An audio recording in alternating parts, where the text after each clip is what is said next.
This year, the Coon Creek Watershed District celebrates its 65th anniversary of operation, serving communities across the North Metro area by managing the surface water and groundwater systems that are interconnected to places like Crooked Lake and Bunker Lake in Andover.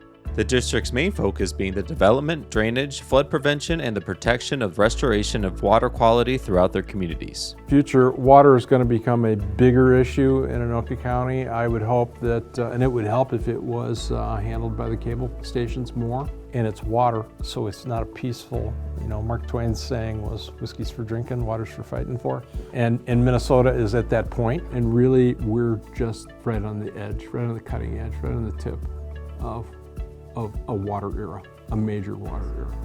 We had the opportunity of sitting down with the district administrator, Tim Kelly, who recently received recognition of 34 years of service with the district after starting his career as the district's first full-time staff member. I got here because there was some really dark days.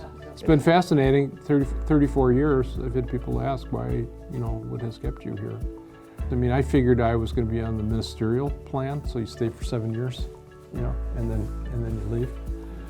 And it just goes by so fast because professionally, there's just constant challenges.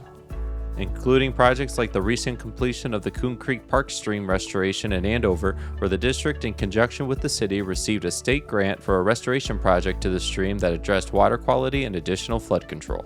Today, the larger focus of the district within the city of Andover is an area referred to the Rural Reserve. A large agricultural area just east of Round Lake is a challenging location due to the influences of Coon Creek and flows coming from the rural area. This restoration will largely be led by the city of Andover, but the district will be greatly influenced by the water resource and soil conditions that are on the site, especially during one of the heaviest flooding years Minnesota has seen. We certainly officially left drought conditions in February or March of this year.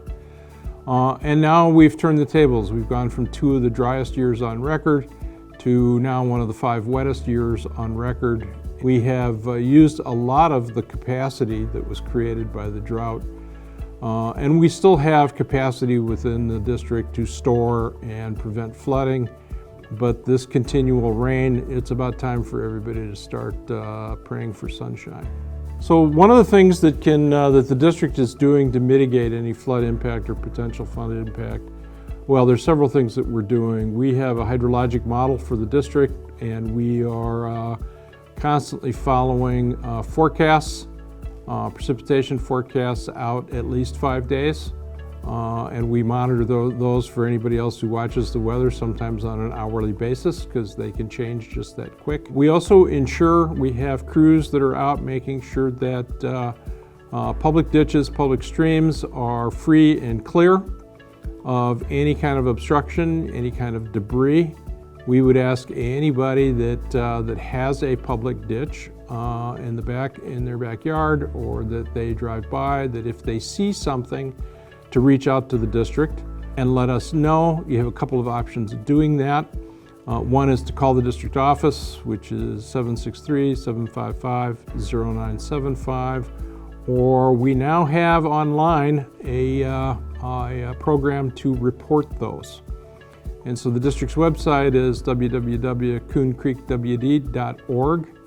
And on that website, you can find and be directed to where you can report those issues. Covering a total area of 107 miles across 7 cities, it takes the work and coordination from both local and state level governing bodies that led the district to success in their mission.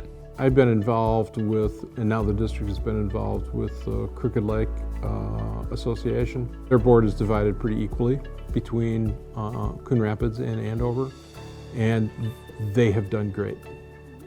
They are a real service to both, not just the lake, but to the community as a whole. And it's really, they are a great model of the power of citizens that are motivated and focused. They're doing the right things, they're doing things right. It makes our job easy to just help and assist them and kind of guide them. And they have adapted, and they've taken the ball, they've just run with it.